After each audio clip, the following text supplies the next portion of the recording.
Hello students, after saturated hydrocarbons we will start unsaturated hydrocarbons और unsaturated hydrocarbons में हमारे पास alkenes हैं और एल्काइंस हैं.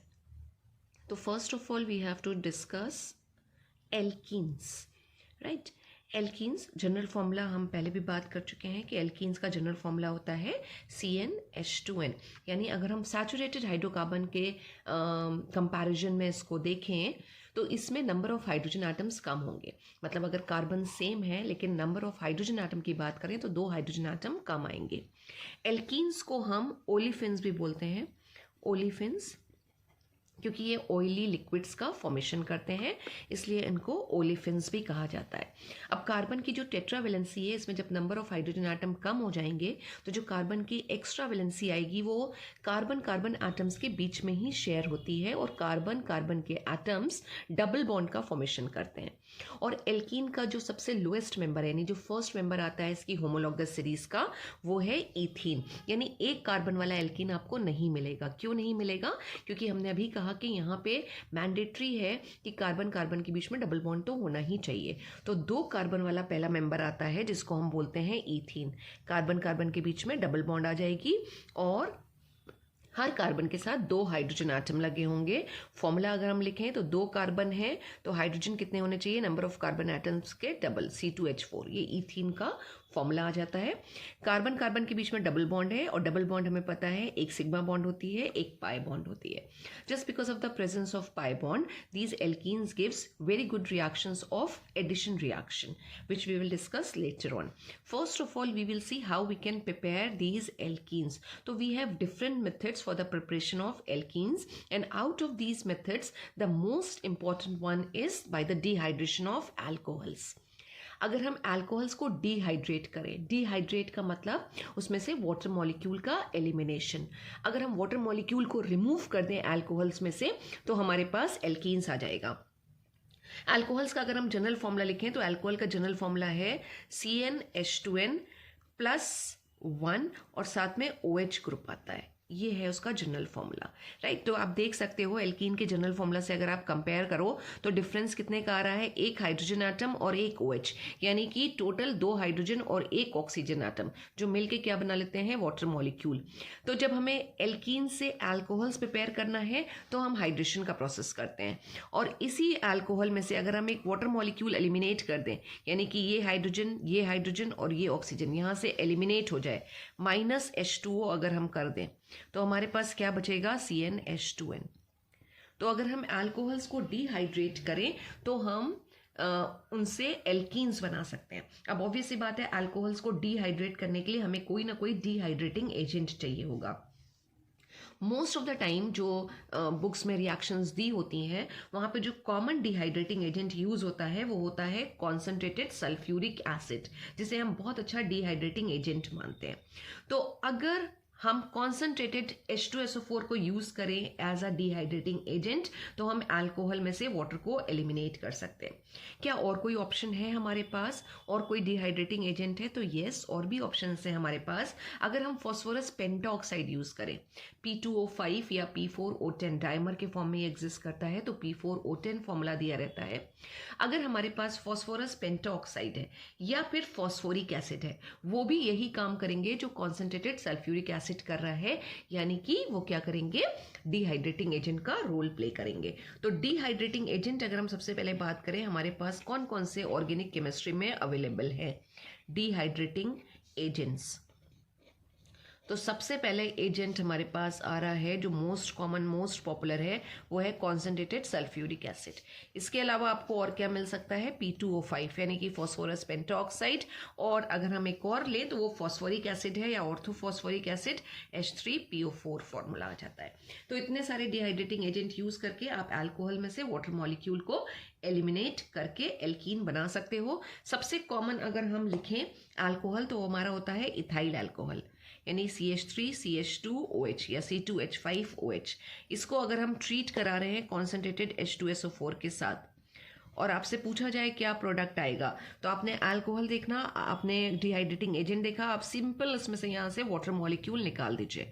तो वाटर मॉलिक्यूल जब निकलेगा तो we will get CH2 basically यहाँ पे जो रिएक्शन चलती है वो है अल्फा बीटा एलिमिनेशन, जिसे हम 1,2 एलिमिनेशन भी कहते हैं। अब ये अल्फा बीटा एलिमिनेशन क्या है? अल्फा बीटा एलिमिनेशन रिएक्शन चलती है। क्या है ये alpha beta elimination? Functional group जिस कार्बन के साथ लगा होता है उसको हम बोलते हैं अल्फा कार्बन। तो ये फंक्शनल ग्रुप है हमारा OH, वो इस कार्बन के साथ लगा हुआ है, ये हो जाएगा हमारा अल्फा कार्बन। उसके एडजेसेंट अल्फा कार्बन के एडजेसेंट जो कार्बन होता है वो कहलाता है बीटा कार्बन। ठीक है, तो हमें अल्फा से OH और बीटा से हाइड्रोजन आटम को रिमूव करना है। तो जब बीटा से हम एक हाइड्रोजन निकालेंगे we will get CH2। Alpha से जब हम OH निकालेंगे तो यहाँ बचेगा सिर्फ CH2, और कार्बन की वैलेंसी सेटिस्फाई करने के लिए यहाँ पे आ जाएगी डबल बॉन्ड। तो इथाइल अल्कोहल को हमने इथीन में कन्वर्ट कर लिया with the help of concentrated H2SO4। और आपसे पूछा जाए कौन सी रिएक्शन चली, तो ये है हमारी elimination reaction, alpha beta elimination reaction और 1,2 एलिमिनेशन रिएक्शन। 1,2 का मतलब है, देखिए जब आप इसका नॉमेनक्लेचर करेंगे तो आप प्रायोरिटी किसको देंगे? उस कार्बन को देंगे जिसके साथ OH ग्रुप लगा हुआ है। तो OH ग्रुप इस कार्बन के साथ लगा हुआ है तो ये फर्स्ट कार्बन होगा, ये सेकेंड कार्बन। तो फर्स्ट कार्बन से हमें OH को रिमूव करना है, सेकेंड कार्बन से हाइड्रोजन को, इसलिए इसको हम 1,2 एलिमिनेशन भी बोलते हैं। तो बहुत ही कॉमन मेथड है, हम अल्कोहल को एल्कीन्स में कन्वर्ट कर रहे हैं with the help of dehydrating agent और अल्फा बीटा एलिमिनेशन रिएक्शन चला रहे हैं। इसी रिएक्शन के साथ अब हम एक और बहुत ही इंपॉर्टेंट रूल को समझेंगे जो आपको ऑर्गेनिक केमिस्ट्री में कई बार देखने को मिलेगा, और वो रूल है सेजेफ रूल। सेजेफ रूल, T साइलेंट है तो हम SAY से और ZEFF सेजेफ रूल पढ़ रहे हैं इसको। अब ये सेजेफ रूल क्या है उसको समझने के लिए हम पहले रिएक्शन या एग्जाम्पल को देख लेते हैं। सपोज हमको ये एक अल्कोहल दे रखा है, कौन सा अल्कोहल है ये? दिस इज ब्यूटान 2-ऑल, ब्यूटान 2-ऑल, और यहाँ पे एरो पे लिखा हुआ है 60% H2SO4 और 373 केल्विन। और आपसे पूछा जाए क्या प्रोडक्ट बनकर आएगा, तो अल्कोहल है, डिहाइड्रेटिंग एजेंट यूज कर रहे हैं तो हमें डिहाइड्रेशन करना है और एल्कीन बनाना है, ये तो बिल्कुल क्लियर है। ठीक है, कौन सा एल्कीन बनेगा? तो हमें उसके लिए रिएक्शन देखनी पड़ेगी कि अल्फा बीटा एलिमिनेशन हमें चलाना है सिंपल, और अल्फा कार्बन से OH और बीटा कार्बन से हाइड्रोजन को रिमूव कर देना, यही अभी हमने पढ़ा था। तो यहाँ पे OH इस कार्बन के साथ लगा हुआ है तो ऑब्वियसली बात है अल्फा कार्बन ये होगा। बीटा कार्बन क्या होता है? अल्फा कार्बन के एडजेसेंट वाला कार्बन बीटा कार्बन होता है। अब यहाँ इस पर्टिकुलर रिएक्शन में 2 बीटा कार्बन है, ये भी बीटा कार्बन है CH2 और ये भी बीटा कार्बन है CH3, क्योंकि ये दोनों कार्बन इस कार्बन के बराबर में मौजूद है, एडजेसेंट है, राइट। तो अब हम किस कार्बन से हाइड्रोजन निकालेंगे, ये सबसे पहला क्वेश्चन। तो इसी क्वेश्चन का आंसर देने के लिए हमारे पास सेजेफ रूल है। पढ़ लेते हैं अब इस सेजेफ रूल को क्या कह रहा है। कि सेजेफ रूल कह रहा है कि इस पर्टिकुलर रिएक्शन के लिए हम बात कर रहे हैं, अदरवाइज ये कहीं पे भी एप्लीकेबल है, कि अगर हम डिहाइड्रेशन कर रहे हैं 2 डिग्री या 3 डिग्री, यानी कि सेकेंडरी और टर्शियरी अल्कोहल्स का।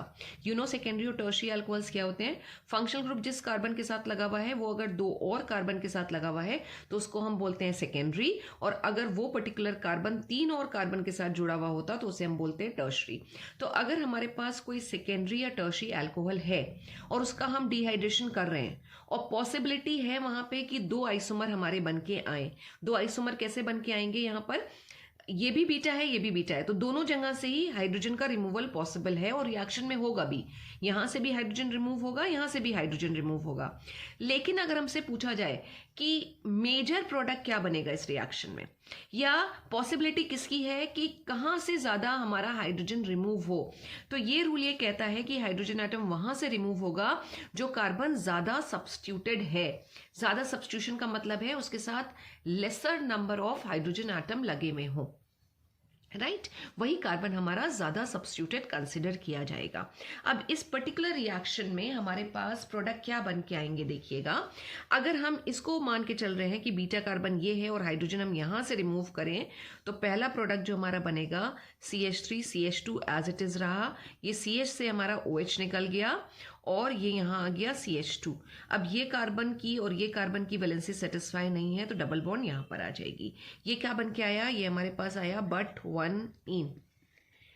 लेकिन ये भी बीटा कार्बन है तो जब रिएक्शन चलेगी तो हाइड्रोजन यहाँ से भी एलिमिनेट होगा, और जब यहाँ से एलिमिनेट होगा तो ये हो जाएगा CH, और यहाँ आ जाएगी डबल बॉन्ड एंड अगेन ये CH और ये CH3 और ये क्या बन के आया, दिस इज बट 2ene, यानी रिएक्शन में पॉसिबिलिटी है कि हमारे 2 आइसोमर बन के आए, राइट। तो कौन सा, जब 2 हमारे प्रोडक्ट्स बन रहे होते हैं तो कौन सा मेजर और कौन सा माइनर बनेगा, ये डिसाइड करेगा सेजेफ रूल।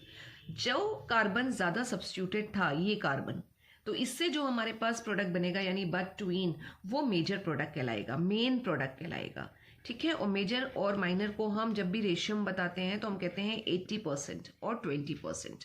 तो बट 2ene मेजर होगा और बट 1ene माइनर होगा या 20%, राइट।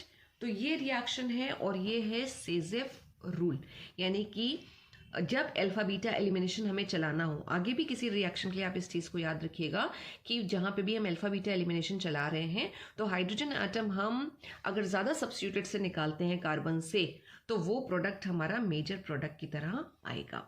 अब यहाँ पे एक और पॉसिबिलिटी है कि एल्कीन्स जो है वो सिस और ट्रांस आइसोमर शो करती हैं। तो ये जो बट 2ene है, ठीक है, ये भी सिस और ट्रांस आइसोमेरिज्म शो करेगा, सिस एंड ट्रांस, ठीक है। और इसके सिस और ट्रांस आइसोमर्स बन के आएंगे।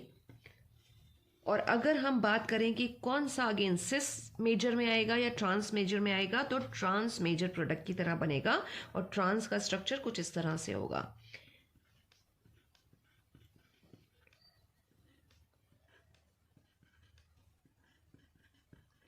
ये जो बट 2ene था, हमने कुछ इसको इस तरह से अरेंज कर लिया कि कार्बन कार्बन के बीच की डबल बॉन्ड को यहाँ रखा, इस कार्बन के साथ एक हाइड्रोजन एक CH3 है तो हमने हाइड्रोजन इधर CH3 इधर कर दिया।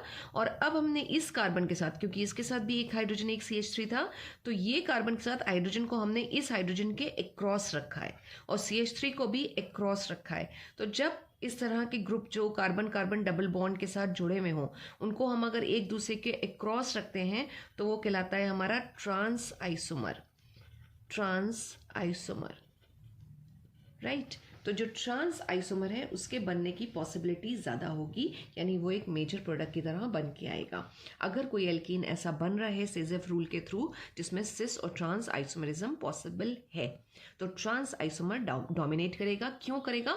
क्योंकि ये ज़्यादा स्टेबल होता है कंपैरेटिवली सिस के।